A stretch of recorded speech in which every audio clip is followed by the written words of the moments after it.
E aí galera antenada no estúdio, tudo bem com vocês? Eu sou o professor André Fabra de Filosofia. Hoje nós vamos discutir, refletir, analisar algumas questões dos vestibulares que estão relacionados ao período da filosofia clássica. Lembrar, período da filosofia clássica está ali inscrito na filosofia antiga, mas nós chamamos de clássico porque é o período do coração, o período central, importantíssimo da história da filosofia. Então vamos analisar aqui, dentro do período da filosofia antiga, os seus subperíodos. Assim você consegue lembrar certinho o que pensou, o que analisou, como e com o que se preocupou aquele filósofo da antiguidade. Então aqui vamos destacar quais eram os subperíodos do período antigo, da filosofia antiga. Começa lá com o período pré-socrático. Nós já vimos numa aula, nós temos aqui já gravado uma aula sobre o período pré-socrático, o que se preocupavam e quais eram os filósofos. Então vamos só lembrar, o Tales, o Demócrito, o Pitágoras, são filósofos que estão lá na antiguidade no período pré-socrático. Preocupação com a arqué. Agora nós vamos destacar o período que nós vamos falar hoje aqui nesta aula, o período socrático ou clássico. Socrático devido à presença do grande filósofo Sócrates e também chamado clássico, considerado o grande coração da história da filosofia. Aqui nós vamos destacar então os filósofos sofistas e Sócrates, mas também Platão e Aristóteles. Aqui, pessoal, um pequeno detalhe, um preciosismo, um detalhe importante. Platão e Aristóteles também são considerados do período sistemático. Não se confundam, galera. Período sistemático está dentro lá do clássico. É chamado assim de sistemático devido à quantidade da escrita de Platão e Aristóteles. Eles sistematizaram a sua filosofia. Ao contrário de Sócrates, que nada deixou escrito. Então tá aí o período clássico ou socrático, sofistas, Sócrates, Platão e Aristóteles. Por fim, para encerrar a filosofia antiga, nós temos aí o período helenista, já no finalzinho, já em transição com a filosofia medieval. Estão ali as correntes: epicurismo, estoicismo, pirronismo e cinismo. Esse quadro, então, aqui é muito importante para você guardar, se lembrar, fazer essa memória, né, esse mapa mental destes períodos da filosofia antiga, ok? Vamos discutir um pouco aqui, que agora nós vamos falar dos clássicos, quem foram os filósofos sofistas. Vamos lembrar, vamos destacar alguns elementos importantes aqui dos sofistas. Nós dizemos que os sofistas eram como, está ali entre aspas, como filósofos profissionais. Por quê? Porque eram filósofos que cobravam. Sim, eles recebiam valores pelos seus ensinamentos. E o que ensinavam esses filósofos? E para quem? Sobretudo ali para a juventude da aristocracia grega, dos atenienses, das famílias ricas, abastadas. E esses jovens iam buscar com os sofistas estes conhecimentos, técnicas, habilidades de oratória e retórica, com o objetivo de formar bons oradores. Ok? Isso era importante para serem capazes de expor articuladamente os seus pensamentos, seus debates na ágora. Vamos lembrar, ágora é aquele local das decisões políticas na Atenas da antiguidade, o berço da democracia. Então a ágora ali é a praça pública onde o cidadão desenvolvia sua argumentação para decidir os destinos da polis. Então aqui para finalizar, então os sofistas, uma característica importante é a questão da verdade. Aqui nós vamos entrar já na discussão moral. Para os sofistas, a verdade pode ser resultado de um convencimento. Ou seja, a verdade não é algo dado, pronto, colocado no universo. E o convencimento pode ser dado, pode acontecer a partir da capacidade de persuasão, de convencer o outro da sua verdade. Vamos destacar aqui um grande sofista, um dos mais importantes, um dos mais relevantes do período, que é o Protágoras. Importante você também, aluno, estudante, na sua análise, na sua memória, guardar as frases. O que disse Protágoras, a sua mais famosa frase: o homem é a medida de todas as coisas. Vamos analisar esta frase, vamos entender o que significa isso para o Protágoras. Vamos lá, muito simples. Para o Protágoras, cada homem tem a sua visão de mundo, o que nós chamamos de cosmovisão. Cada ser humano enxerga o mundo à sua maneira. Cada ser humano tem a sua bagagem emocional, sua educação, sua história. Portanto, faz com que cada um enxergue o mundo da sua maneira. Isso vai trazer, então, a ideia de que cada pessoa possui a sua verdade. Cada um tem a sua visão de mundo e cada um encontra a sua verdade. E isso vai nos fazer a conclusão que não existem para os sofistas verdades absolutas, o que nos traz o conceito do relativismo moral. Portanto, o que é o relativismo moral? Quando se fala em relativo, significa que depende de cada pessoa. Depende de cada pessoa a sua visão de verdade. Portanto, isso é o relativismo moral defendido pelos sofistas e aqui pelo Protágoras. Vamos a uma questão que fala especificamente dos sofistas. Na Grécia Antiga, principalmente na cidade de Atenas do século V a.C., vamos só lembrar então, período clássico, século V a.C., desenvolveu-se uma corrente de pensadores conhecidos como sofistas. Tido como sábios, eram pagos para ensinar os jovens, principalmente a arte da argumentação. Então, o que nós acabamos de retratar está dado aqui no nosso texto. Vamos lá o que diz o nosso enunciado. Sobre o relativismo moral sofista, é correto afirmar que aqueles filósofos, portanto, aqui a pergunta é sobre o relativismo moral. E nós já entendemos relativismo porque depende de cada ser humano. Vamos ver as alternativas. Não acreditavam na verdade absoluta. Para eles o importante era conseguir convencer os outros de suas ideias. Ora, de cara nós já conseguimos alcançar aqui a ideia que o A está correto, ok? Vamos ver aqui o que dizem as outras alternativas. Acreditavam que uma boa argumentação era a única maneira de se chegar ao conhecimento da verdade absoluta. C. Defendiam que, através dos argumentos, era possível se chegar à melhor solução em cada caso. B. Discursavam na ágora, estimulando os cidadãos a buscarem a verdade por meio da dialética. E E. Buscavam a verdade através do oráculo de Delfos, por meio da sacerdotisa pitonisa. Então já destacamos que a A está correta.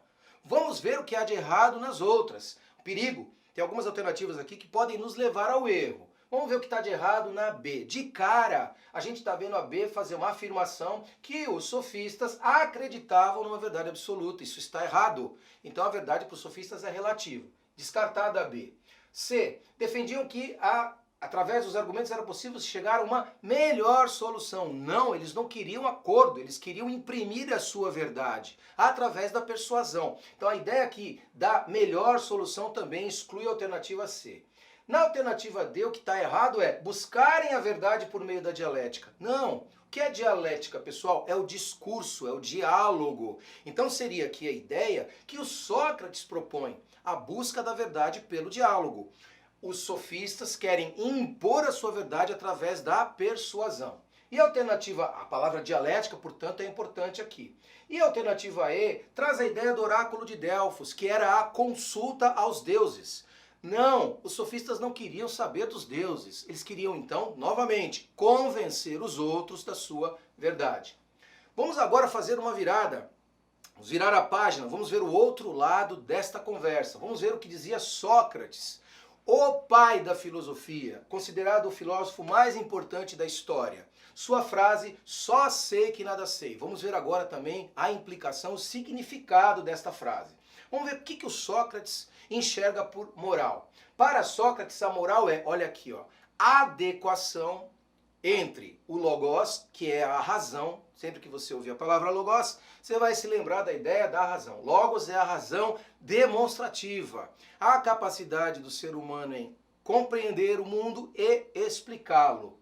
Adequação do logos ao ser, a essência das coisas. Então, a adequação da razão humana com o ser das coisas, com a essência das coisas.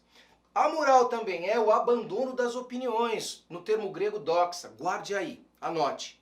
Doxa significa simples opiniões. Abandonar as simples opiniões em busca da episteme, palavra grega para fazer referência à ideia da verdade. Para Sócrates também, então, a moral é o fator de alcançar esse abandono. O homem consegue alcançar o conhecimento verdadeiro do bem e do mal. Sabedoria, portanto, traz ao ser humano a capacidade de bem discernir, encontrar o bem e abandonar o mal. Essa é a base do comportamento ético. Aqui então, para ressaltar, para Sócrates, o bem está relacionado à sabedoria e, evidentemente, o mal à ignorância. O sábio só é capaz do bem e o ignorante é conduzido ao mal. Vamos aqui então a algumas frases importantes do Sócrates. Sábio é aquele que conhece os limites da própria ignorância. Como nós podemos traduzir isso? Ele também dizia que o pior ignorante é aquele que ignora, ou seja, aquele que desconhece ser o ignorante. Ele pensa que é sábio, mas na verdade, no fundo, ele é um ignorante. Portanto, concluindo, para Sócrates, o homem é capaz de alcançar o conhecimento do bem. Como? Quando ele é capaz de bem conduzir, de conduzir corretamente a sua razão. Portanto, conduzindo corretamente a sua razão, todo ser humano é capaz de encontrar a moral. Portanto, a diferença aqui do Sócrates para os sofistas é que o Sócrates defende a moral universal, a ideia do bem igual para todos. Vamos então destacar agora, finalmente, o método, como Sócrates discutia, como ele fazia sua filosofia. Todos sabemos que ele não deixou nada escrito, ele era um filósofo das ruas, e o seu método filosófico chamado maiêutica, dialógico, que é pelo uso do diálogo. Vamos destacar as etapas, as duas etapas desse método. Por um lado, todos sabem, ironia, primeiro passo da filosofia do Sócrates. Os diálogos do Platão trazem Sócrates sempre dialogando, conversando com algum discípulo. E ele começava com ironia. A ironia era dissimular o seu próprio conhecimento. É um momento de desconstrução. É um momento de tentar despertar no interlocutor dele, naquele discípulo, né, o reconhecimento da própria ignorância. O sei que nada sei representa o reconhecimento da própria ignorância. Pessoal, só sei que nada sei significa o reconhecimento corajoso e humilde de que nós não sabemos tudo. Segundo passo, segunda etapa do método, que também é chamado de etapa da maiêutica, é o parto de ideias. Maiêutica significa parto. Portanto, é o renascer das ideias a partir da própria razão. Então, primeiro se desconstrói aquilo que pretensamente o indivíduo não sabe. Ele acha que sabe. Então a ironia tem esse objetivo, de fazer o indivíduo chegar ao sei que nada sei. De posse dessa situação, não se pode ficar ali. Nós dizemos que a ironia, o sei que nada sei, é o primeiro passo em direção à sabedoria. É preciso dar os outros passos, que é conduzir bem a sua razão para descobrir em si mesmo, de modo racional, as ideias verdadeiras. Vamos a mais uma questão sobre o método do Sócrates. Diz o texto: uma conversação, então vamos lembrar do diálogo, hein? Olha o que está dizendo o texto. Uma conversação de tal natureza transforma o ouvinte. O contato de Sócrates paralisa e embaraça. Leva a refletir sobre si mesmo, a imprimir a atenção a uma direção em comum. Os temperamentais, como Alcibíades, sabem que encontrarão junto dele todo o bem de que são capazes. Mas fogem porque receiam essa influência poderosa que os leva a se censurarem. Sobretudo a esses jovens, muitos quase crianças, que ele tenta imprimir a sua orientação. Então esse aqui é um pouquinho o resumo de como Sócrates agia com seus discípulos. Vamos lá ao enunciado. O texto evidencia características do modo de vida socrático, que se baseava na modo de vida socrático como Sócrates desenvolvia a sua filosofia. A. Contemplação da tradição mítica. B. Sustentação do método dialético. C. Relativização do saber verdadeiro. D. Valorização da argumentação retórica. Ou E. Investigação dos fundamentos da natureza. Bom, imediatamente a gente vai ver ali método dialético. Vamos identificar essa alternativa correta. A palavra método dialético já respondeu por si. O método do Sócrates era um método dialético ou dialógico. É a mesma coisa, pelo diálogo. O que há de errado na alternativa A? A palavra tradição mítica. Eles já tinham abandonado a narrativa mítica. A tradição mítica então condena a alternativa A. O que há de errado na C? A palavra relativo. Sócrates, portanto, não defende a moral relativa. Nós vimos anteriormente. A D. Nada de valorizar a argumentação retórica. O que é retórica? É técnica. Técnica de persuasão, de engano. Sócrates diz que a razão é capaz de encontrar a verdade. E por último, a investigação dos fundamentos da natureza, como nós já vimos aqui nas nossas aulas, os fundamentos da natureza eram ocupação dos pré-socráticos. Então a alternativa correta está aqui, sustentação do método dialético. Mais uma questão. Sócrates, grande filósofo grego, formou numerosos discípulos que seguiram diferentes caminhos para buscar o conhecimento real. A grande preocupação de Sócrates era, vamos lá pessoal, enunciados longos, vamos lá. A. Interpretar o mundo como sendo espiritual e organizado segundo uma moral baseada em verdadeiros conceitos imutáveis. B. Compreender as causas primeiras e os fins últimos de todas as coisas, pois só se pode dizer que se conhece alguma coisa quando se conhece sua causa primeira. Alternativa C, o autoconhecimento que poderia ser obtido por meio da ironia e da maêutica. Métodos que consistiam em fazer indagação, fingindo ignorância, para despertar no interlocutor um conhecimento latente. D, fazer estudo crítico da história, comparando a história grega com a dos povos orientais, a fim de mostrar que o mundo era mais amplo do que se imaginava. E E, mostrar que todo o conhecimento era obtido por intermédio dos sentidos humanos e que, por esses serem falhos, era relativo e ilimitado. Bom, imediatamente identificamos aqui elementos do método socrático. Aqui a alternativa C, primeiro propõe o conhece-te a ti mesmo, aqui autoconhecimento. Segundo, diz que, por meio da ironia e da maêutica, pronto, a alternativa C está a correta, está respondida a questão. O que há de errado na A? Primeiro, o mundo como sendo espiritual. Sócrates abandona isso. É a base da narrativa mítica. O mundo ligado ao espiritual. Condenou a alternativa A. O que há de errado na alternativa B? As causas primeiras. Causas primeiras originárias do mundo, preocupação pré-socrática. Alternativa D, o que há de errado? Comparando a história grega com os povos orientais, que o mundo era mais amplo.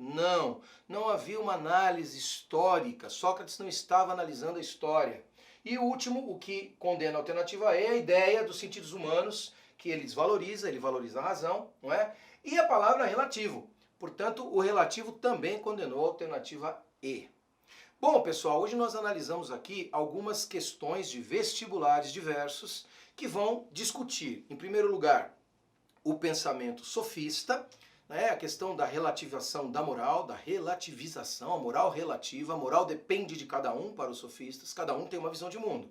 E Sócrates, por outro lado, vai afirmar que a razão humana é capaz de alcançar o bem através da sabedoria, com a ajuda da filosofia. Então o sábio consegue encontrar o bem, a moral é universal. O ignorante vai ser conduzido pelo mal. Essa é a proposta filosófica do Sócrates.